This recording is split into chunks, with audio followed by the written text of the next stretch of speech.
Eu lhe dou as boas-vindas ao Autoconsciente, um podcast que entende você para você se entender melhor. Eu sou Regina Gianetti, uma pessoa como você, que se interessa por vida interior. Eu fui jornalista, hoje atuo como instrutora de meditação e neste podcast eu sou uma repórter da alma, compartilhando reflexões e ações para uma vida com mais autoconsciência. A minha intenção é que ao terminar um episódio, você se sinta melhor do que quando começou.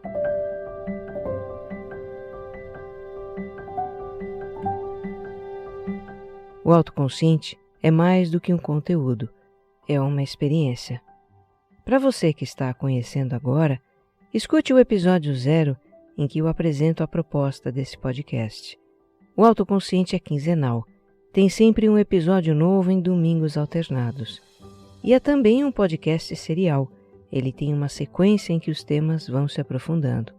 Tudo para você se tornar cada vez mais autoconsciente e para transformar a maneira como se relaciona consigo mesmo.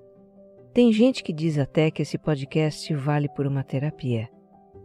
Então escute, desfrute e, se gostar, compartilhe também.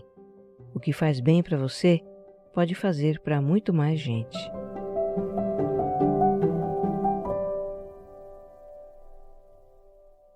Episódio 81. Por que nos sabotamos?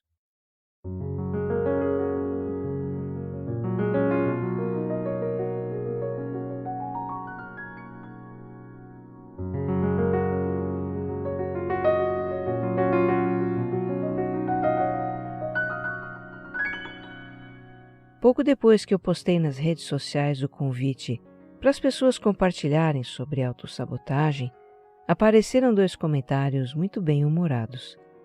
A Kelly exclamou: "Jesus misericórdia, esse assunto dá medo, risos." E a Bruna: "Já sei que vem nocaute." Bom, se faz sentido aquele ditado que diz que por trás de uma brincadeira tem sempre uma verdade, e eu acho que faz sentido sim, então a gente tem aqui um tema sensível mesmo.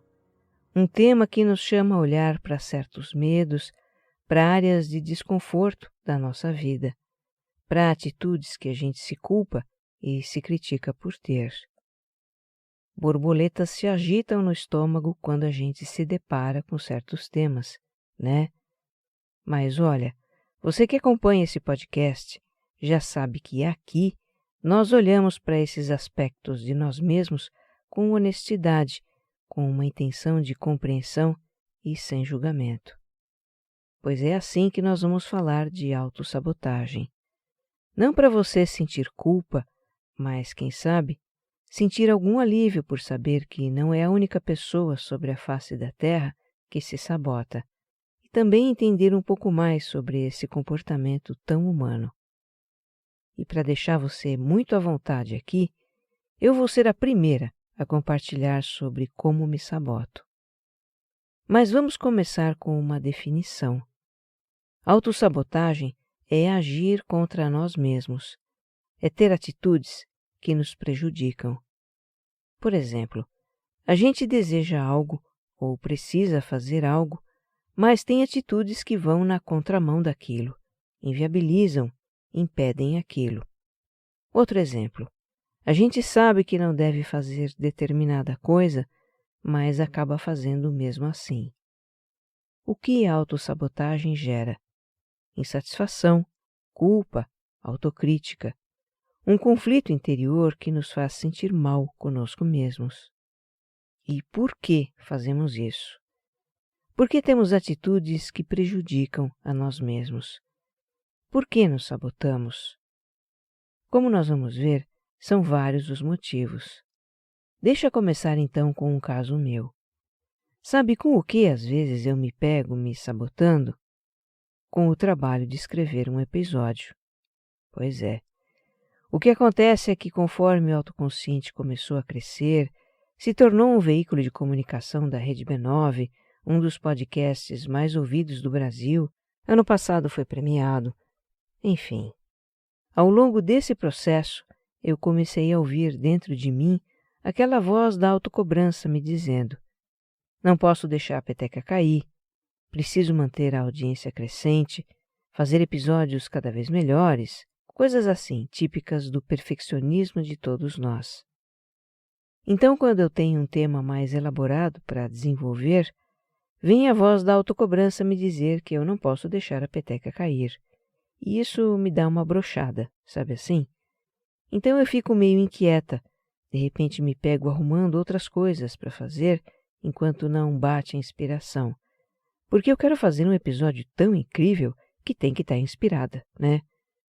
Agora, a inspiração só surge quando a gente senta para escrever. E adiar isso só me prejudica, porque quanto mais eu embaço para começar um episódio, menos tempo eu tenho para escrever, e isso também me pressiona.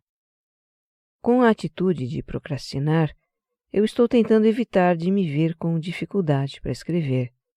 É tudo que eu não quero que aconteça, mas é o que eu mesma provoco com a minha atitude de procrastinar. É uma grande ironia, né? Mas se o autoconsciente está no episódio 81, mantendo a sua sagrada frequência quinzenal, é porque a gente pode lidar com as investidas da autossabotagem. Mas enfim, nós vamos explorar por meio de depoimentos as várias maneiras como nos sabotamos em diversas áreas da vida e por que fazemos isso. Talvez esses depoimentos possam lhe dar algumas pistas para identificar onde você se sabota e refletir sobre os seus porquês.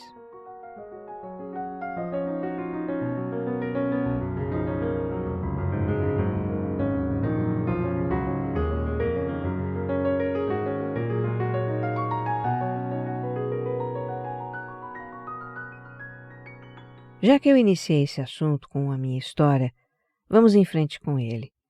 O que mais apareceu nos depoimentos que eu recebi foram histórias de autossabotagem ligadas ao medo de falhar, à autocobrança, ao sentimento de não sermos bons o bastante, ao alto nível de exigência que temos de nós mesmos. Por exemplo, a Rita percebe que se sabota com o que chama de mania de perfeição. Ela já começou muitas coisas, trabalhos, atividades de lazer, treinos, leituras, e as abandonou porque não estava se dedicando o suficiente ou porque os resultados não estavam bons o bastante. Já mudei de profissão algumas vezes por achar que não desempenhava bem minhas atribuições, mesmo recebendo elogios, ela conta. Hoje, olhando para o passado, ela percebe o quanto deixou de realizar por causa disso. Se a autossabotagem faz alguns abandonarem as coisas no meio, outros nem se permitem começar. A Patrícia inúmeras vezes desistiu de algo que ela queria sem nem mesmo tentar, porque, pelo menos assim, não tem que lidar com a frustração de não conseguir. A Cris desabafa. Sempre me acho incapaz de investir em projetos, cursos ou novos desafios.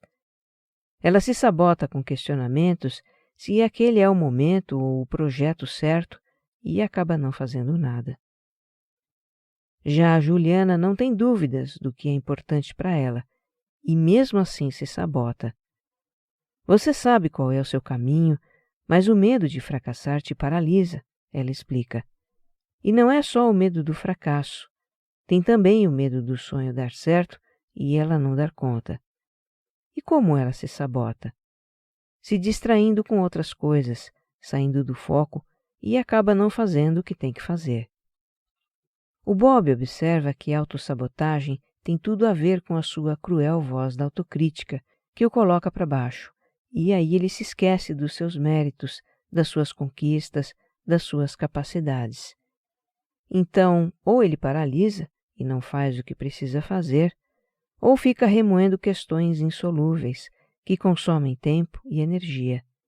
De um jeito ou de outro, ele acaba não realizando o quanto poderia realizar. Nossa autocobrança pode nos levar a sabotar também processos de mudança e crescimento, porque, inevitavelmente, vamos ter que olhar para nós, para o que não está funcionando, e como isso pode ser difícil, né? É o que acontece com a Cláudia. Ela está num momento crucial da carreira, precisa fazer mudanças e percebe que está se sabotando. Procuro formas de não me enxergar. Busco fugas da rotina para não ver as mudanças que preciso fazer. Ela também evita ver mensagens das pessoas do trabalho por medo de críticas. Até o relacionamento amoroso se torna uma fuga da situação, uma tentativa de mudar o foco. A Cláudia conta ainda que se sabota não realizando tarefas, não cumprindo os prazos estabelecidos. E aqui eu vejo uma outra forma de autossabotagem que nós usamos e que nem sempre é consciente, que é provocar uma ruptura. Às vezes a gente se vê numa situação tão insuportável que ameaça de tal forma aquela autoimagem de perfeição que a gente procura ter, que fazemos tudo ao contrário do que devemos fazer, que é para precipitar o fim da situação. Levar o tiro de misericórdia, sabe? Se é no trabalho, acabamos sendo demitidos. Se é num relacionamento, levamos o outro a romper conosco. Tudo voa pelos ares. A gente fica livre da situação e não tem que enfrentar mais a própria realidade. Só que não, né? Fica uma luzinha piscando no painel da nossa consciência. Um sentimento de culpa, de fracasso. Ou seja, se nos sabotamos para nos poupar de um sofrimento, e no caso aqui, o sofrimento de não corresponder às nossas próprias expectativas, de não sermos bons o bastante, o fato é que a autossabotagem não resolve e ainda produz mais sofrimento. Realmente não é por aí que a gente vai se libertar do que nos assombra. Sabe o que eu acho? Qualquer coisa que a gente faça, qualquer, é melhor do que se autossabotar. Porque pelo menos a gente está se dando uma chance de realizar algo, por mais modesto ou imperfeito que seja. Se de 0 a 10 a gente fizer algo nota 1, é mais do que o 0 de não fazer, ou porque não começamos, ou porque desistimos. 0 não, menos 1, porque a autossabotagem nos faz sentir ainda pior conosco mesmos. Fazer alguma coisa foi a decisão que a Bianca tomou.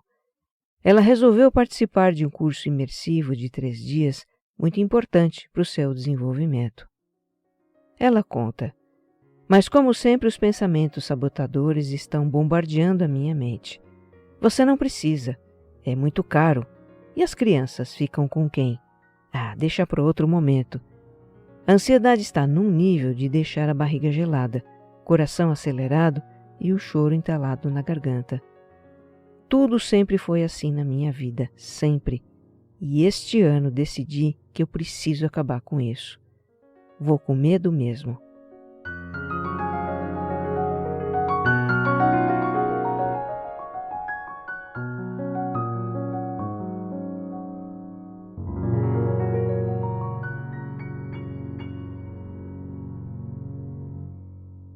Eu já falei bastante da nossa autoexigência de perfeição aqui no Autoconsciente, né? Tem indicações de episódios ligados a esse assunto na descrição deste. Depois vai lá conferir. Então, essa autoexigência tem como base crenças que a gente incorpora no início da vida, a partir do relacionamento com os pais.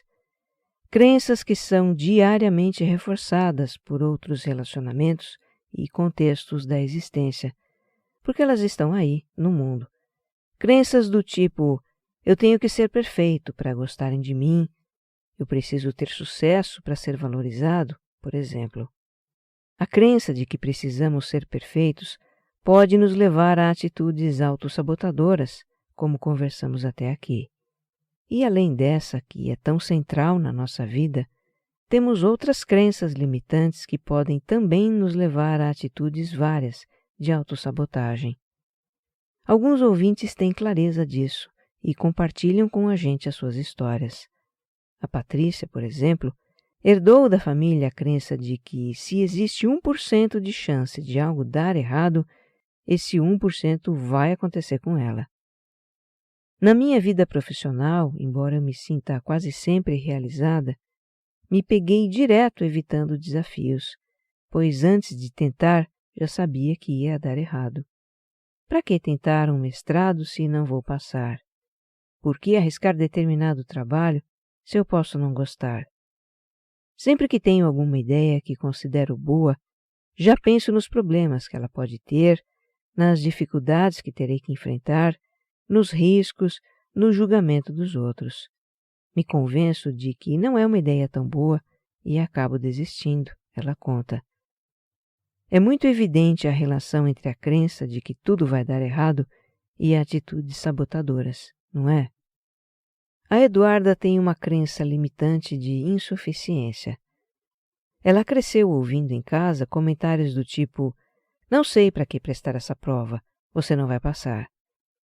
E o resultado é que ela tem receio de ser insuficiente em qualquer situação ou coisa que se propõe a fazer, no trabalho, nos estudos.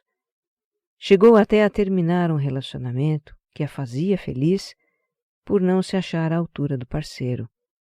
Ele é um homem muito inteligente, fala inglês, funcionário concursado e coisa e tal.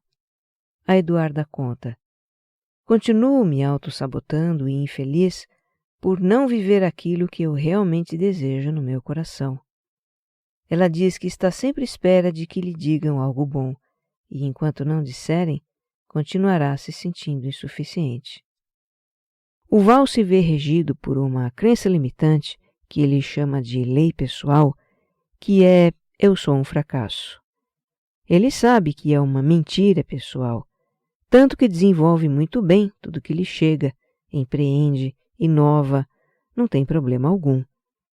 Só que quando ele está à beira de atingir o sucesso, se autossabota desistindo de tudo. E assim se confirma a crença: eu sou um fracasso. É um ciclo vicioso em que o meu inconsciente me leva à autossabotagem para testificar a minha lei pessoal de que eu sou um fracasso, ele diz. Esse compartilhar do Val deixa muito claro e cristalino como a gente inconscientemente, sem perceber, acaba tendo atitudes que confirmam as nossas crenças limitantes. Alguns chamam isso de a profecia que se autocumpre. E isso também é autossabotagem, né? O Doug conta como acontece com ele. Não me acostumei com as coisas dando certo. Sempre passava por situações difíceis e extremas que me levavam ao chão para depois eu me reerguer. Ainda hoje, após ter tido um despertar de consciência, me deparo com esse fantasma do passado. Quando eu me dou conta, já me enfiei em alguma situação de risco que sei que, de novo, me levará ao chão. É como se lá no fundo eu precisasse viver numa montanha-russa com altos e baixos para depois me sentir levemente bem. Com essa crença de que as coisas primeiro têm que dar errado para depois dar certo, quanta energia o Doug não teve que investir para realizar o que ele deseja. É como se ele sempre estivesse andando em zigue-zague, em vez de andar em linha reta. Já a Ingrid acredita que certas situações vão provocar uma crise de ansiedade nela. Acho que me autossaboto em momentos quando era para estar tendo uma crise de ansiedade e não estou, mas aí eu começo a ter, ela explica. Para completar, a Ingrid tem ansiedade do nada em situações que não era para ter, e aí é que ela não entende nada mesmo.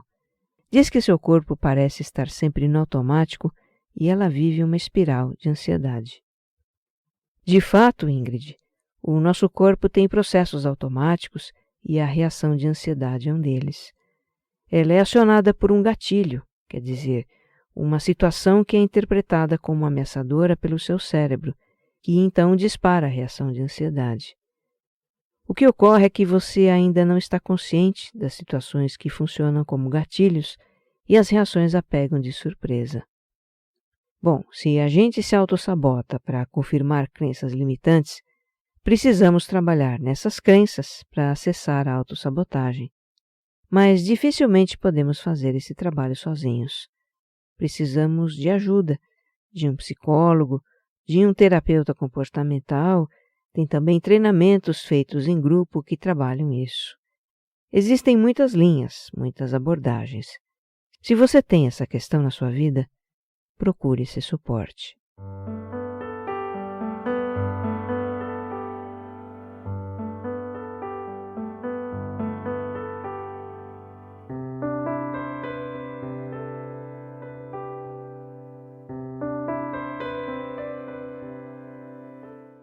Um assunto de interesse público agora.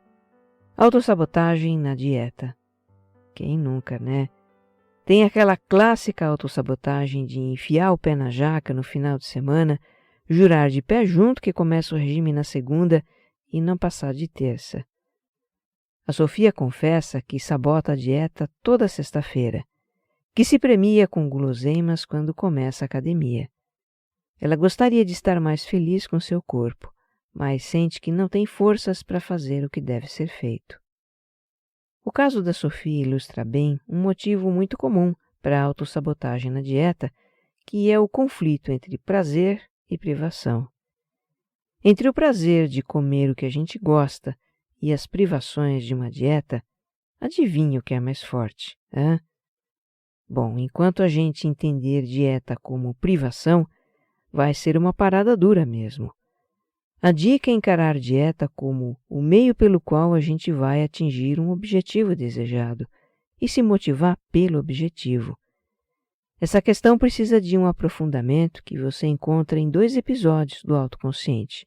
O 20, discutindo nossa relação com a comida, e o 53, mudança de hábitos.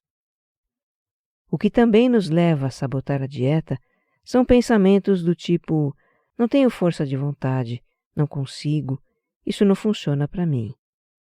Bem, isso são crenças limitantes, né? Trabalhar essas crenças para fortalecer a autoconfiança vai abrir caminho para a reeducação alimentar. O Everton compartilhou que emagreceu 16 quilos, mudando a sua forma de pensar e de agir, antes de colocar no prato um pedaço a mais de pudim, uma colher a mais de arroz. A gente também precisa ficar esperta para o canto de sereia da autoindulgência. Aquela sedutora voz interior que diz: hoje eu mereço mergulhar nesse pote de sorvete. Não vou levantar cedo para caminhar hoje. Estou cansada e mereço dormir. Dar uma escapada da dieta ou do exercício pode ser um ato consciente, uma pausa ou um agrado que damos a nós mesmos e não tem problema algum. Mas se depois da escapada fica um torturante sentimento de culpa, é bem provável que a gente tenha caído no canto da sereia. O medo do fracasso sabota a dieta. Tem muito isso de não fazer por medo de fracassar e se decepcionar consigo mesmo, que foi o que a gente discutiu no segundo bloco desse episódio. E tem também a autossabotagem por medo do sucesso na dieta, por incrível que pareça. Escute o que conta a Luísa. Quando estou vendo que estou emagrecendo e chegando ao peso ideal, começo a comer mais para voltar ao peso antigo. A Dáglia passa por isso também, e no caso dela o que acontece é o seguinte: quando vejo minhas roupas mais folgadas e meu corpo ficando legal, começo a pensar na trabalheira de apertar as roupas e manter o peso. E aí eu jogo tudo para o alto. Bom, a gente tem aqui um medo de não conseguir sustentar o sucesso, o que não deixa de ser um medo de fracassar também. Vamos combinar como a nossa mente complica as coisas, né? Já a Ana Paula se sentiu desconfortável quando alguém observou que ela estava mais magra. E ela conta que, horas depois, estava procurando algo para comer fora do seu plano alimentar, num típico ato de autossabotagem. O insight que ela teve depois disso foi que não estava se sentindo à vontade em não ser mais como antes, com os seus quilos a mais. Parece que o meu comportamento tende a me levar para o lugar em que eu me sinto segura, ela diz. E por falar em segurança, é a busca desse sentimento que nos leva à autossabotagem nos relacionamentos amorosos. A gente não poderia deixar de mencionar essa área da vida aqui, né? A Raquel conta como isso acontece com ela. No início eu fico super insegura, não dou valor à pessoa e sem querer faço coisas que a machucam. Um tempo depois eu fico segura na relação, mas já não adianta querer valorizar a pessoa. Ela está tão machucada que não quer mais estar comigo. Já a Glênia não se permite ir adiante no início de um relacionamento. A insegurança faz ter pensamentos do tipo: não vou investir, não vai passar disso, não vai dar em nada mesmo. E tem também quem termine uma relação, mesmo que esteja indo bem, porque tem medo que o outro tome a iniciativa de terminar por algum motivo.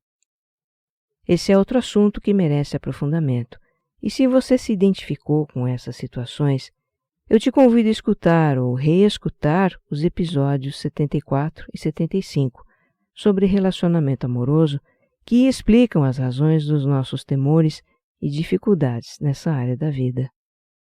Por fim, já que estamos falando de relacionamento, vamos incluir aqui também a autossabotagem motivada pelas relações interpessoais, ou seja, nós e os outros.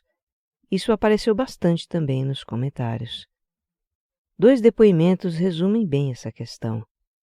Diz o Cledson: me saboto quando coloco as necessidades dos outros em primeiro lugar. Sempre que é para alguém que eu amo, dou total urgência à situação e trato como uma prioridade. A pessoa, às vezes, não precisa fazer nada. Eu me proponho a resolver tudo. Quando é para mim, talvez por não achar que sou especial ou merecedor, negligencio até o último instante. E aqui quem fala é a Caroline. Me autossaboto todos os dias, quando escolho não desapontar as outras pessoas, fazendo tudo para sempre ser aceita, deixando a Caroline de lado, diminuindo minhas habilidades profissionais e pessoais, meus sonhos, minha personalidade. Pois é, negligenciar as nossas necessidades e vontades em benefício dos outros é algo que a gente faz por necessidade de aprovação, de aceitação, e isso está muito ligado ao nosso perfeccionismo também. Para aprofundar isso, temos o episódio 35, esse nosso desejo de aprovação.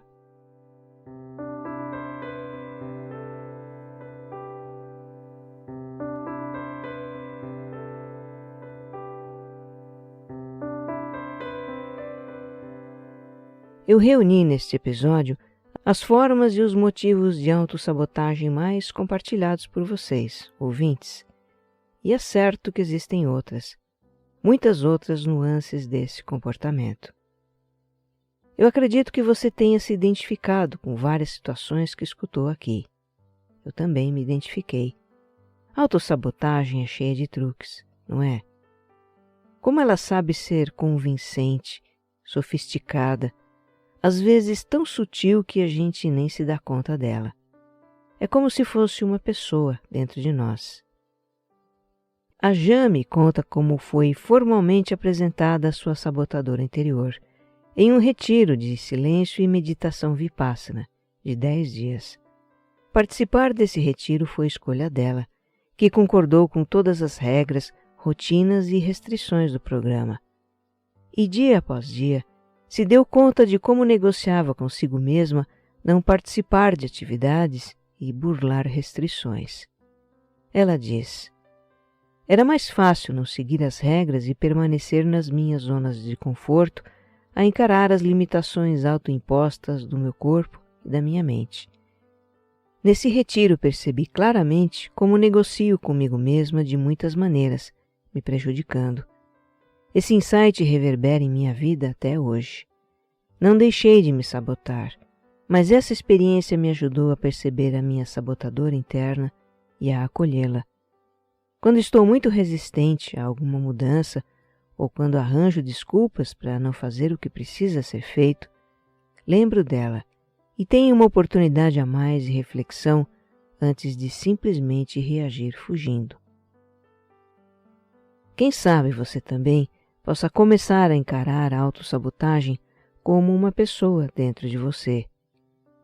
E quando em sua mente ouvir a voz dela, esteja essa voz temerosa, aflita ou sedutora como o canto da sereia, apenas pergunte a ela: o que você está querendo evitar?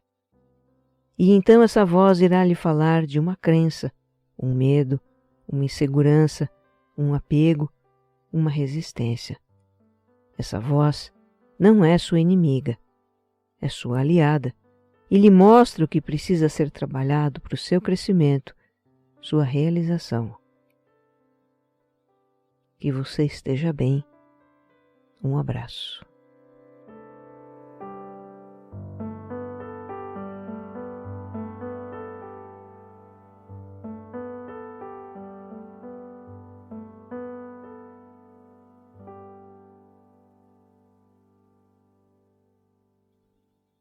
Autoconsciente é um podcast distribuído pela Rede B9. Roteiro e apresentação de Regina Gianetti. Edição de som e capas, Jéssica Correia.